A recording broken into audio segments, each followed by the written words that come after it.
And we're going to wait a few seconds so people can join our webinar, and then we'll get started.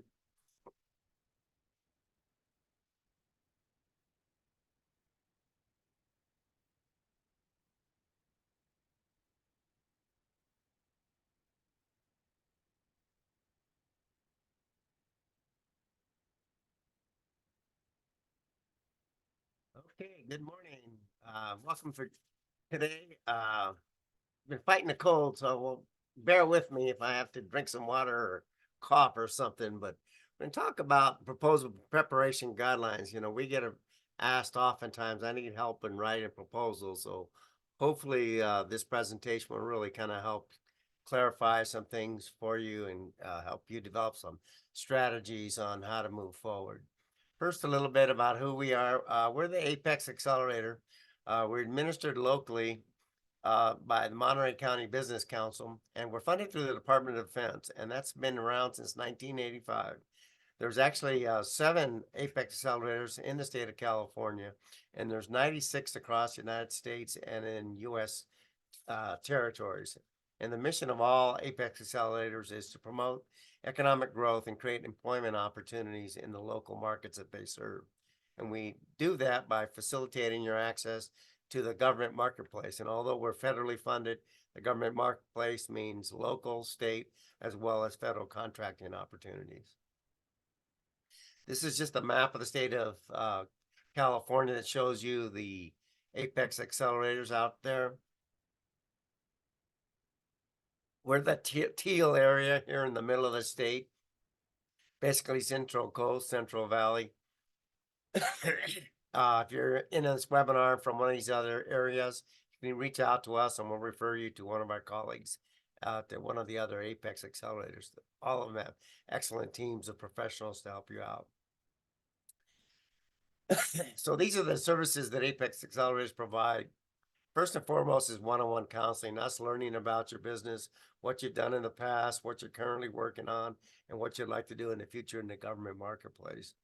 We'll provide pre-award assistance, basically help teaching you where to go to find contract opportunities, help you review the notices that you see, help you understand them, help you develop a capability statement, which is an important way to market your business in the government marketplace. And then post-award assistance, conflicts do arise, kind of help provide some guidance to that. Debriefs are something we can talk to you about, which is something important thing. I'll mention it later in our presentation too. And then protests, whether it makes sense for your business or not. Outreach events, as we hear about events that are happening, industry days, various events where the government is looking to reach out to the small business community. We'll let you know about those. We're often there providing training ourselves, and we'll continue to be doing these webinars that we've been doing. Bid matching. Bid matching is a service that we provide. We use a third-party vendor, create a profile with you on your business, upload it into our vendor's system. Their system will go out and literally search through thousands of government websites where contract opportunities are posted, anything that's a match to the profile, and the opportunity then email directly to you to save you a tremendous amount of time. Navigating certification programs. A lot of certification programs out there. We'll talk to you about whether they make sense for your business or not, and then talk to you a little bit about the qualifications, where there's often can be misunderstandings, etc., the documents that you'll need to provide, etc. And then also what's great is there's no fees or commitments to work with us. Right now, I'd like to introduce a great strategic partner of ours, Destiny Iglesias with the Small Business Development Center. Good morning, everybody. I'm Destiny Iglesias. I am the Community Education Specialist at UC Merced, at the UC Merced-based SBDC. As you may have heard, CalCoastal SBDC is in the process of transitioning to a new host. There's around 1,000 SBDC centers nationwide. Monterey and San Benito counties are part of the Central California SBDC network that provides one-on-one, no-fee business advising, training, and access to resources and information to help businesses start, grow, and succeed. SBDCs provide financial education, business plan guidance, marketing tips that can help businesses get started with government contracts of all sizes. Our services complement Apex Accelerator services, so we recommend that you sign up for services from both of our organizations, especially since there's no cost to you. So if you aren't an SBDC client already, check out the Central California SBDC website and click that green Get Started button because services are continuing during the transition. Thanks for joining us, and I'll pass it back over to Victor to start the presentation. Thank you, Destiny. Yes, SBDCs are a great resource for you. So in us learning about your business, where you're at, if we think that's a great idea, we definitely will recommend that you meet with an SBDC counselor that's close to you. So let's kind of just jump into this today about proposal preparation.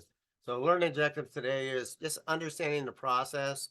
I'll talk a little bit about understanding, knowing the customer's needs, focusing on the solution, create a team approach, and then just some best practices. So understand the process. So one thing that's important to understand is there's different terminology for the same thing. So in the federal marketplace, contract opportunities are referred to as solicitations. In some cases, they'll be called a notice. The state of California calls their contracting opportunities events.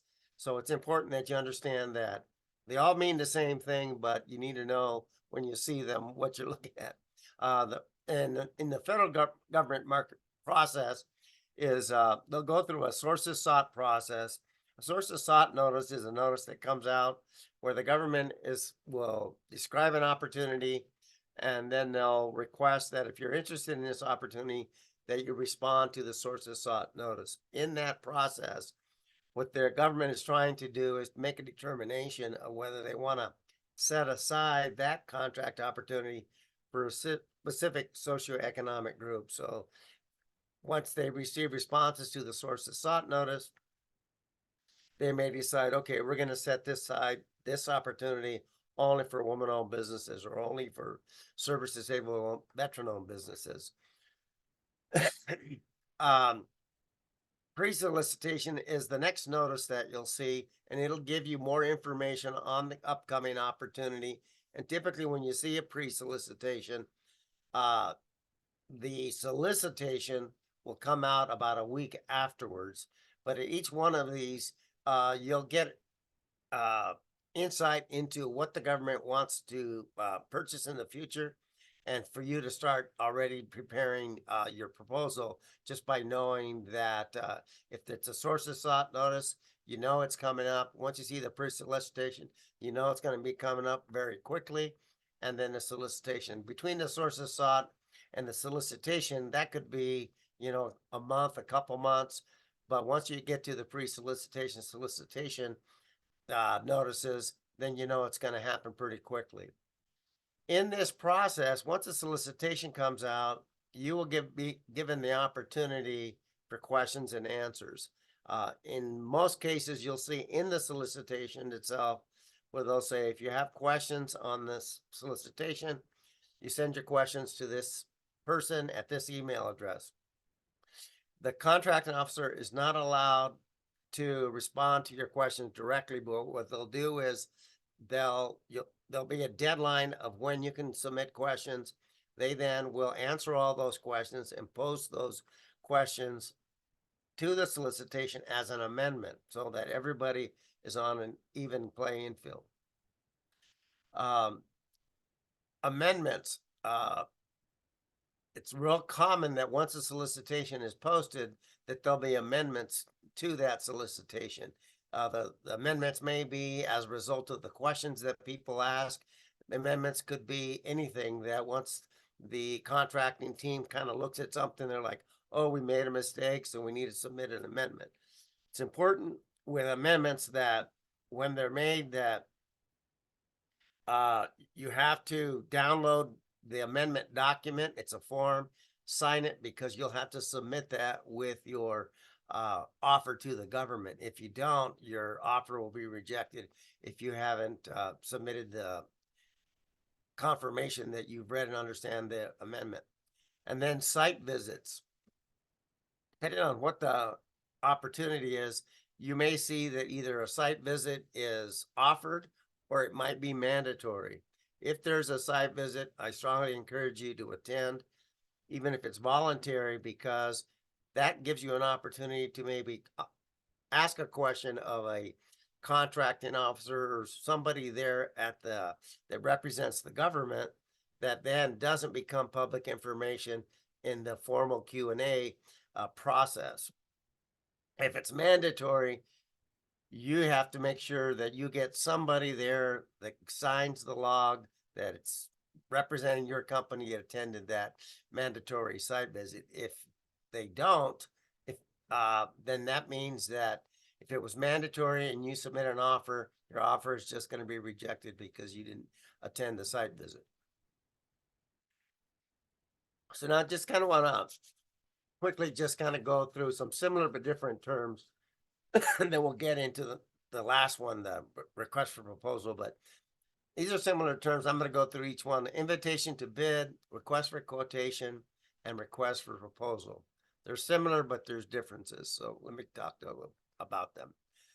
So the invitation to bid, it's used for applications where price is the most important decision factor. Invitation bids are also referred to as sealed bids, and it's usually for requirements over $100,000, but it is competitive, and the lowest bid will win. You can see the asterisks there, but the lowest bid doesn't always win. You can see it's lowest price technically acceptable. You'll see that LPTA. If your price is so low, then the contracting team will look and say, well, they probably forgot something. They haven't arranged where they know that where the prices should come in at. And if you come in much lower or much higher, they know that probably you've made a mistake. So lowest price doesn't always win. Now, request for quotations, similar to invitation to bid, is inquiries into fixed price, but they're not binding contracts. Basically, you're responding to an RFQ and you're quoting them a price. It's an offer that the government may wish to negotiate, accept, or decline. So you submit a quotation, and oftentimes, really, when you are submitting a quote, you basically need to understand that more than likely, no matter what you quote, they're going to come back and ask you to lower your price something. It's just a friend of mine who worked for the GSA for years said basically that was just part of their normal protocol. No matter what price somebody offered, they would always have to go back and ask them to lower the price. RFQs are normally sent out when a requisition is received for goods and services valued at less than $25,000, but can be much higher. The bid documents are kept simple so the contract can be awarded quickly. So this typically is when it's an RFQ, it's a simplified acquisition procedure.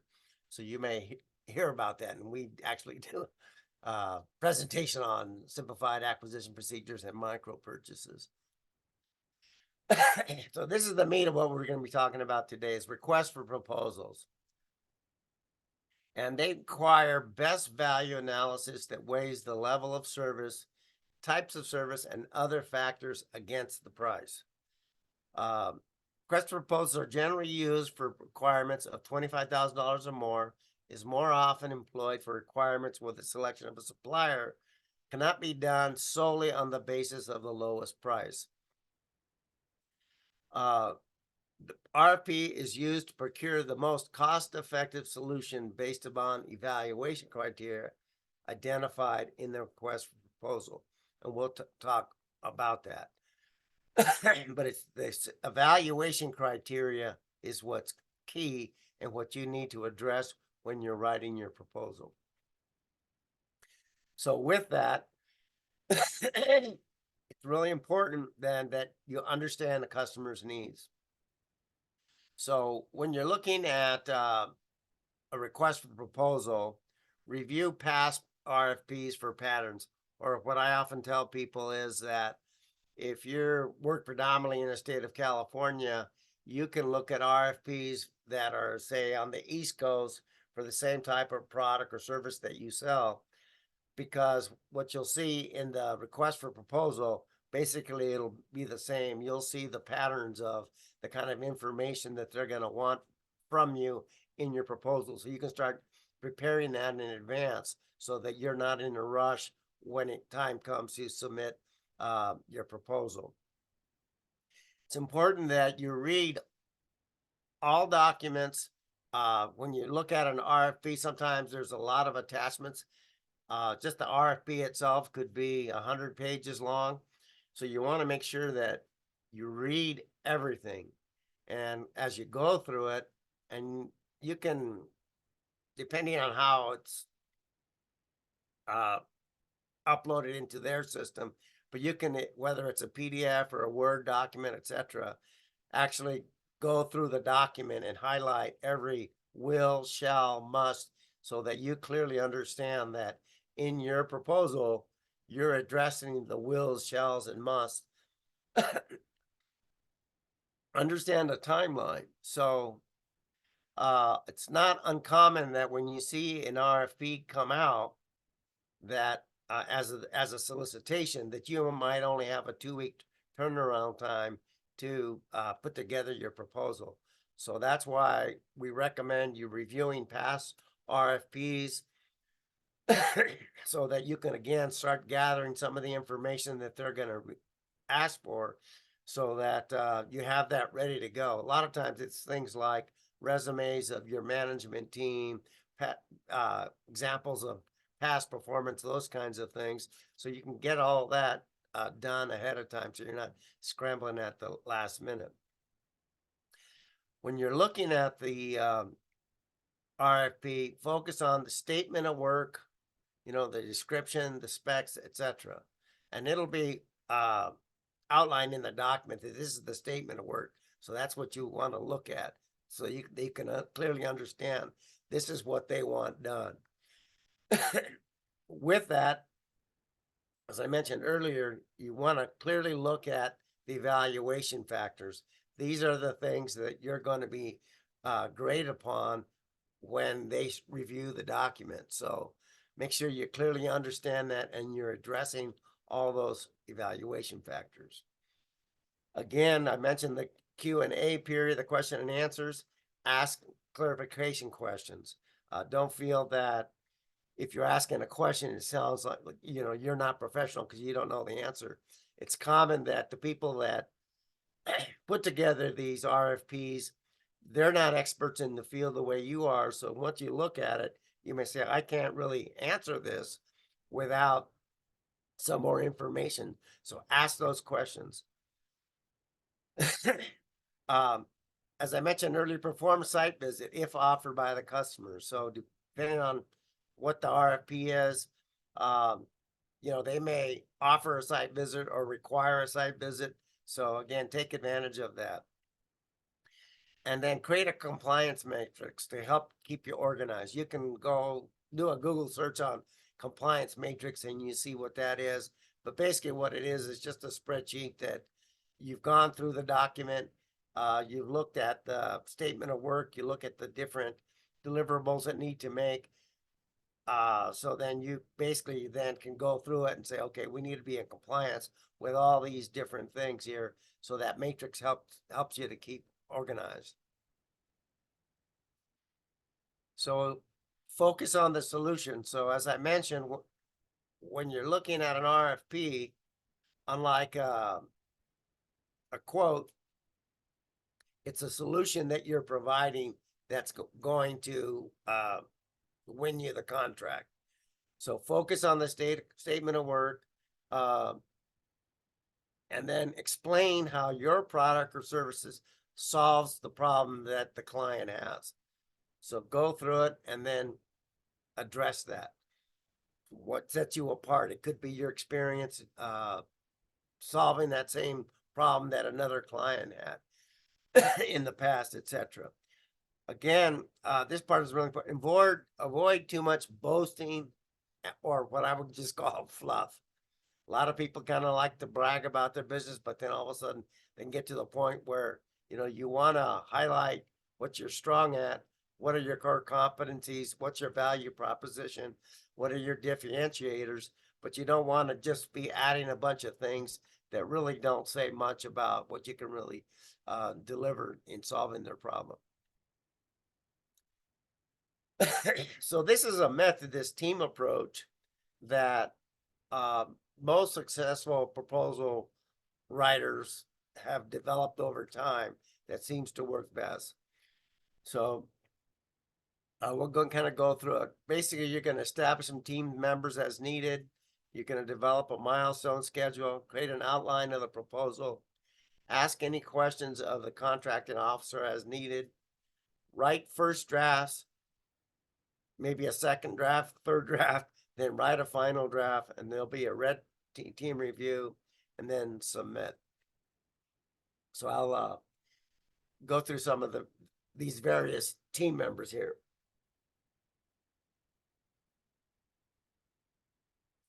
So this team approach is you have a blue team, a green team, a red team, and a white team. The blue team is the team that develops the technical part of the proposal. The green team, the pricing of the proposal. Red team is somebody or individuals that kind of review it for flow, grammar, those types of things. And the white team is typically the executive who finally approves it and signs off on it. I'm going to go through each team here. So with the blue team, first and foremost, you want to select a coordinator who's going to be in charge of kind of managing all the teams and getting them to kind of work together. This coordinator might then create an outline of the complete proposal, assigns a writer for each section, and then maybe identifies gaps in information. Ask for any clarifications in writing. So again, as the technical people look at it and they have questions, then those questions need to go to the contracting officer for clarification. And then from all that information, to sit down and talk with each other and to develop winning themes. Again, developing that solution to solving the problem that the client has. So the green team is the team that is responsible for coming up with the pricing of the product or service that you're going to present to the government. So one of the things is you're going to see in the solicitation is how the government wants the pricing presented. Is it, do they want it in unit costs or do they want it in some lump sum costs? So it could vary, just, but you'll see that in this solicitation how they want it. And it could be that the way they want it may be different than you're accustomed to. So then the green team is the one that works on that to provide it in the way the client wants it. Is the pricing consistent with customer strategy? So you need to kind of look at the proposal and what it's worth to the company, etc., and then think about, should we offer discounts? 210, net 30, those types of discounts. Oftentimes in these solicitations, they'll ask, what kind of discounts are you willing to offer us? So the green team, the money people are the ones who will say, okay, this is something that is acceptable to us. Loss leader, is this something that perhaps you want to establish a relationship with this agency, knowing that there'll be future business down the road? So you're willing to go in on this contract and as a loss leader, maybe make hardly any money on it or break even, but just as a way to get your foot in the door so that you develop that relationship and prove yourself as a company that deliver on your promises for future business. And then lastly is just most favorable pricing. So you may want to say, okay, yeah, you're the government. We're going to give you the most favorable pricing of any of our customers. And then this last one is important, and we've seen a lot of this, especially during COVID, is escalations. So the green team needs to kind of understand what's going on in the economy and whether you need to put in some escalation clauses in there. So that way, if it's like a 5-year contract, there's an opportunity for you to raise your prices based upon things that are outside of your control as a company, but that cost that you would incur that you would have to pass on to your government customer. I apologize for my hoarseness, but we'll get through this. Red team. So again, the red team is the team that basically kind of goes and once the other teams have put together their strategy on how they're going to solve the problem and stuff like that, it's priced out, and the red team is the one that kind of just goes through to see if it flows well. So again, key is ideally someone who did not do any of the previous writing. And part of that is that, and we probably all have experienced this, that if you've written something and you go back to it, sometimes you understand what the sentence should say, but you don't realize that the grammar is incorrect or something like that. So remember these key points is compliance and clarity are the top priority items. Going back to compliance, meaning the evaluation factors, are you hitting all those? Does it reflect the perspective of the customers evaluators? So again, you want to kind of put yourself in the mind of the evaluators, and is it reaching them on how you're stating things in your proposal? Does it tell a compelling story? And then does it show best value? So again, price is not what's going to be the determining factor on this. It's best value. The government is willing to pay you what they think it's worth. And if you've really provided a great strategy solution to provide fill the need that they have, then that's showing the best value. Does it show that? Does it prove that it's technically acceptable? So again, look at those evaluation factors and make sure that everything that they've asked for is addressed in the proposal. Are the features and benefits of the products and services that you provide clearly stated and documented? And then does the technical solution match the price, and is it priced to win? So again, the pricing part of it is something that you as a company need to sit down, talk about. Again, knowing your industry, you kind of know what things go for. So you don't want to price it too high thinking you're the greatest and you deserve to get paid double what somebody else would charge. But again, you want to make sure that it's priced to win so that it's competitive, that you've got a solution that's competitively priced, that you win the contract. So here's some best practices that I'll go through as you are looking at this. Is again, answer all the questions. When you look at a solicitation on an RFP, they'll want you to address a lot of different things, but actually part of the solicitation document itself, there'll be a series of questions that are kind of boilerplate questions that you'll see on almost all the solicitations. You want to make sure you go and you answer all those questions. Follow the instructions. And when it says follow the instructions, and you'll see in a solicitation that they'll have instructions, but typically the instructions are when their offers are due, So you got to make sure that your offer is submitted on time. If it's 1 minute late, it's rejected. It won't even be reviewed. They'll maybe give you, say, a page limit. They'll say, we'll accept 8.5 by 11, 50 pages, and that's it. And they might say only on one side of the page instead of two. They maybe even say, what's the maximum font size you can use? Or they'll tell you what font size you need to use. So you don't make the font so small so that you can include more information in there.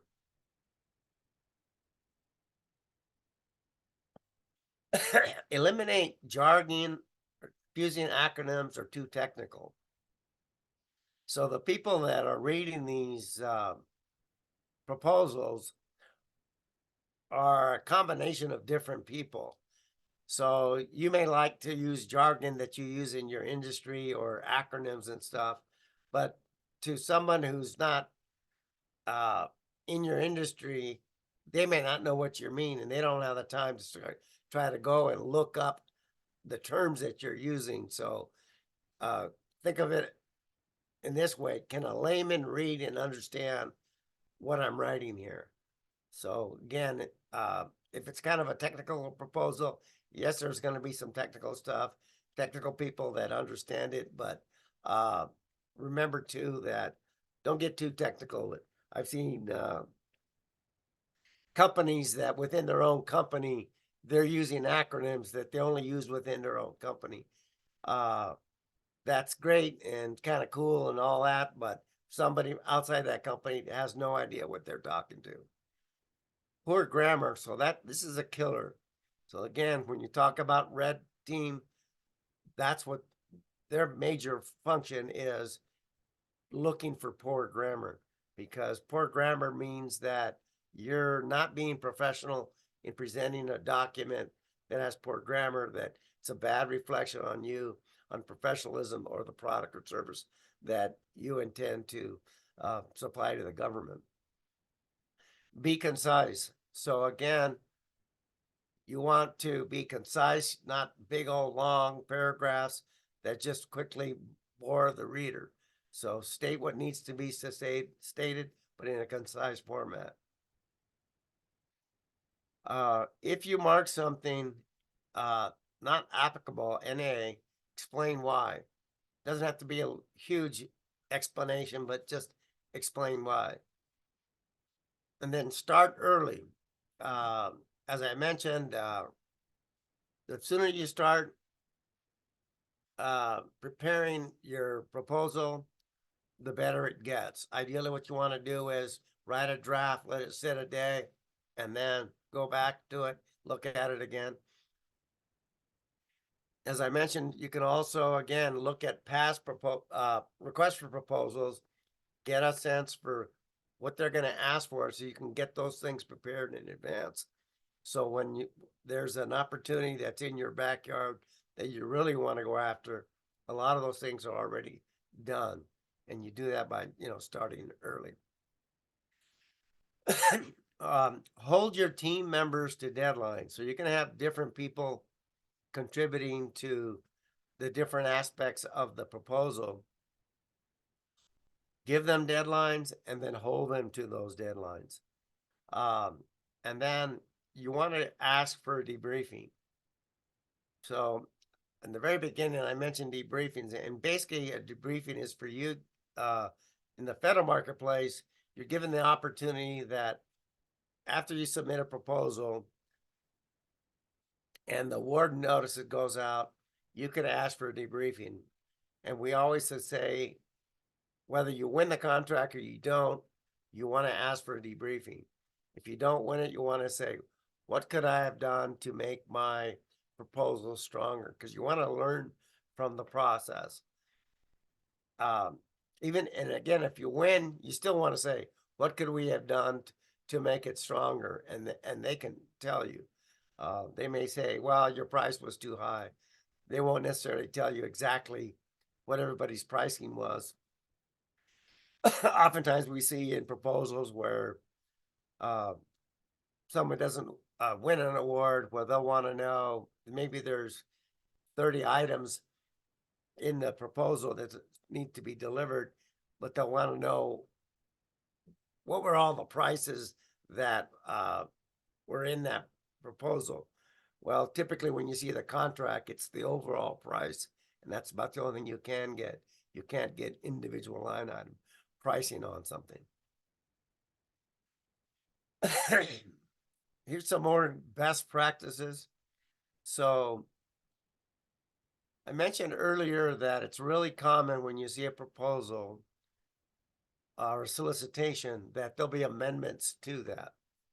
One thing that we recommend is that if you're looking at an opportunity in SAM.gov as an example, and it's one that you're really interested in, you want to do what's called follow that opportunity. By following that opportunity, anytime there's a change, meaning an amendment or a modification, you'll receive an email saying there's been an amendment to the solicitation that you're following. So then you know that you need to go look at that, open that amendment up, print it out, read it, understand it, sign the document, it's a form, and then scan it, because you'll need to submit that with your offer, your proposal. So make sure that all of them are addressed. Include and sign all forms, and it kind of goes with the amendments, but other times there are other forms that are part of the solicitation that make sure when you looking at all these attachments that might be in a solicitation, and sometimes there's many, that you look at all of them, and any that require a signature, that you print them out, you sign them, scan them, because nowadays everything is just kind of pretty much emailed in. In the old days, you would have to mail them in or hand carry them in, or sometimes submit them on a DVD. But for the most part nowadays, it seems like we've transitioned where everything is just being emailed in. As I mentioned earlier, in instructions, they will dictate to you which file types that they'll accept, like JPEGs, Word docs, etc. Font sizes, page limitations, all those kinds of things. Make sure you clearly understand that and are providing a response, a proposal to them, exactly the format that they want it. If there's page limits, make it allowable, use graphs, charts, images, if possible, to better convey your message to the client. Sometimes that can be hard because of the page limitations, but if it is flexible, that can definitely, it's the old, picture's worth 1,000 words. So oftentimes that can really help dress up a proposal. This next one, give false early internal deadlines if needed. So if you have somebody that works with you in your office that's on one of these teams, and you've assigned them an assignment, but you know that they're notorious for you tell them you need it on Monday, and you're lucky if you get it on Friday. Give them a false deadline, so that you need it on Wednesday, you tell them you need it Friday, so then by the time they miss Friday, you get it on Wednesday. So be willing to do that. Again, I can't stress this enough, is submit proposal on time. So one of the things is that there's different ways in which you submit the proposals online. If there's some kind of special portal or something like that that the government is using, make sure you clearly familiarize yourself with how that portal works, so that you're not scrambling at the last minute trying to upload something, and all of a sudden you got it in late.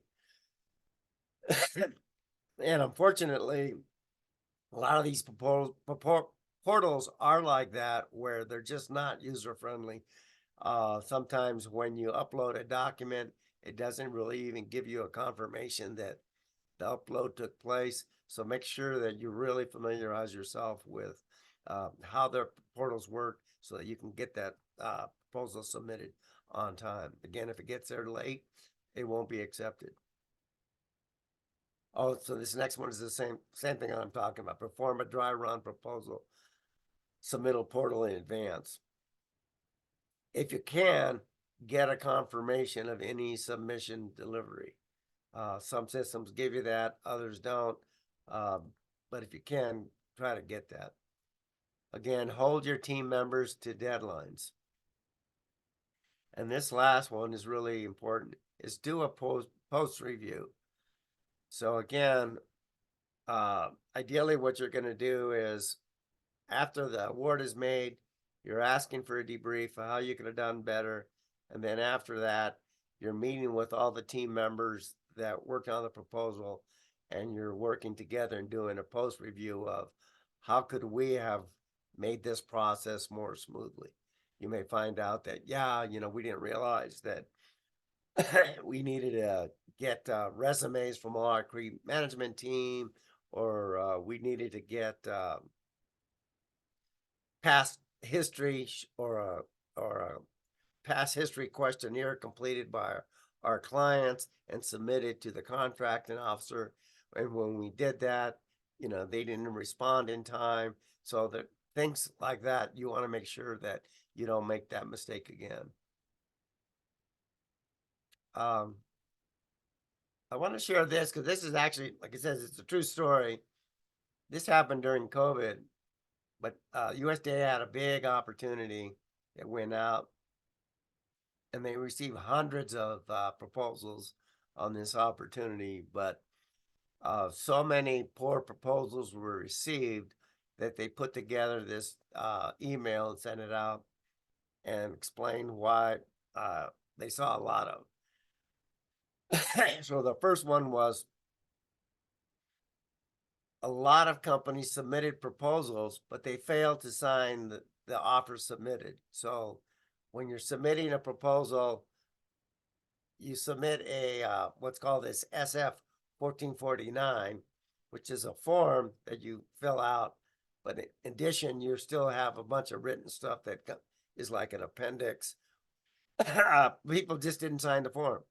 So as I mentioned, make sure you sign every form. The next one, they failed to acknowledge the amendments.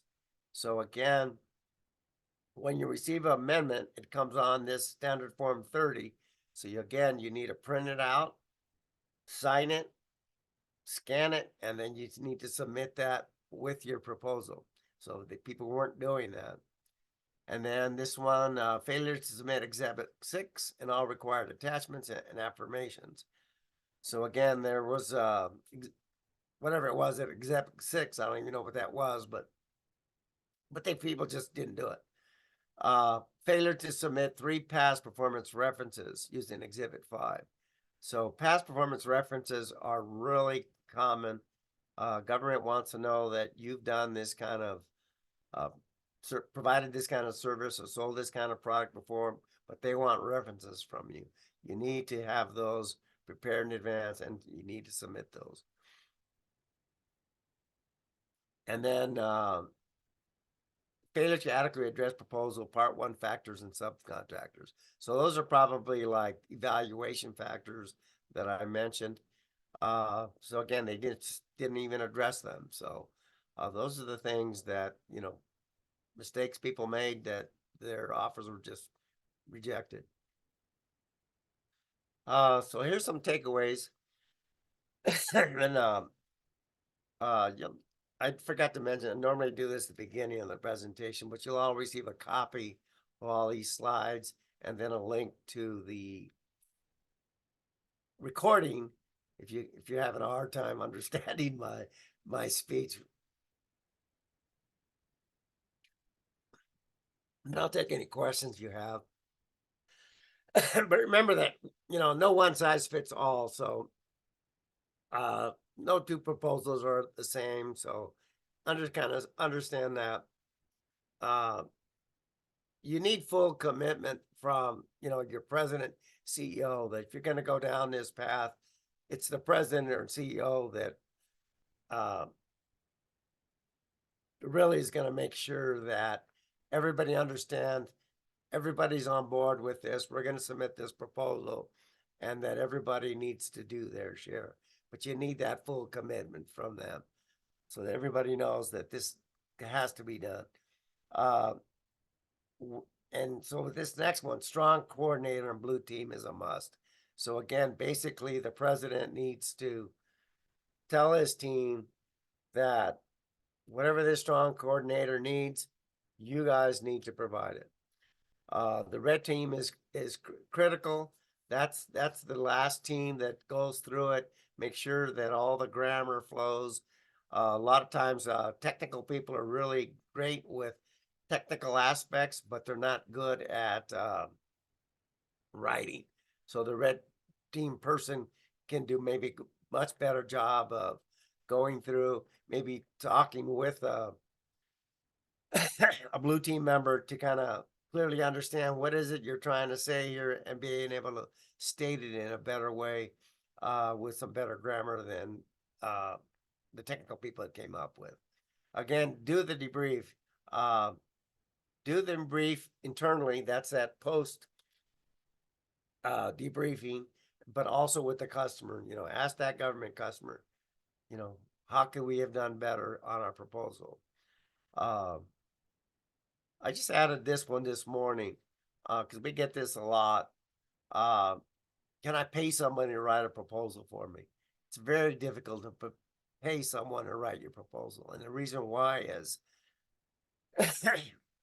you could pay someone maybe to be like the fill this red team function, but you need the blue team, the technical people, the green team, setting the pricing, etc., in order for maybe if you were to hire somebody to actually then go through it, to make sure it flows right, to make sure that you're answering all those evaluation factors, those kinds of things. But to think that you can just go out and pay someone to do all the functions of the blue team, the green team, and the red team, it just doesn't happen. You would need a lot of input from your own employees in order to get it done. And then remember that you probably won't win your first time, but you want to learn from the process. So once you start putting together a proposal and you submit it, you don't get it, you do a debrief, you learn from that, you learn how to do things better.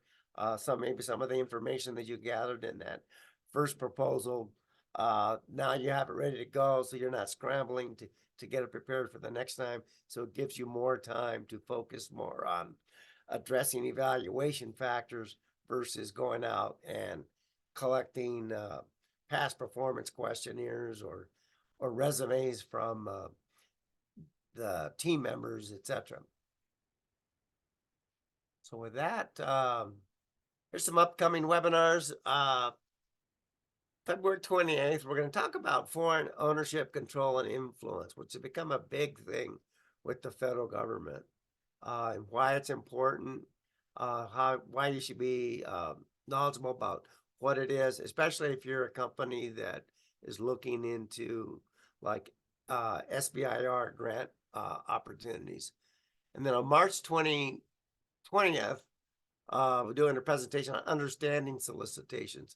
So actually, as we talked about invitation to bid, request for proposals, and RFQs, I'll show you some of the documents, actually those forms that you would normally submit with that, and then also then go live online into sam.gov and look at a solicitation so you can get a better sense of what it is that you're looking at. So with that, I'll take any questions you have. I've got a couple here, so I'll just jump into them. Oh, someone's just, thank you. Yeah, I probably will drink some hot tea after this. Let's see here.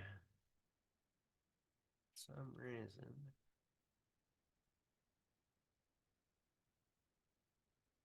Well, what's that now? Could you explain about the time limit submitting questions.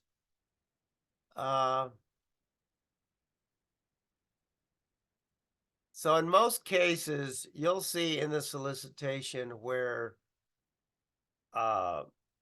they will state, if you have questions, this is who you send them to, and we will accept them up to this certain date. Typically, it might be like 5 days before the solicitation. Before the offer is due. By statute, by law, once that Q&A period comes to an end, the contracting officer cannot provide any more information to the questions that may come in. So again, it's to have an even playing field. Same thing goes if you were to call or email that contracting officer prior to that date, especially if you tried calling, saying, hey, I've got a question on this opportunity. They can't give you an answer directly. You would have to use that method of submitting a question formally in written in order for them to respond to it.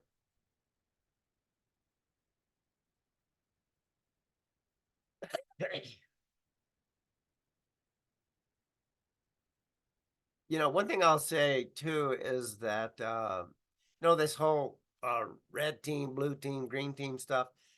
Sometimes you'll have some companies that are successful in the federal marketplace, and they're like 1 or 2 person operations, and so one person can kind of be all those different teams. But it's just that you need to look at providing that solution, how you're going to accomplish something, pricing it correctly, and then make sure again that you're touching base on all evaluation factors. So you don't necessarily need a bunch of people doing this, but basically, you need to make sure that you're touching on all those different aspects of it. So I'm not seeing any other questions. If you have any questions, you can just drop them again, either in the chat or the Q&A, and I'll see them.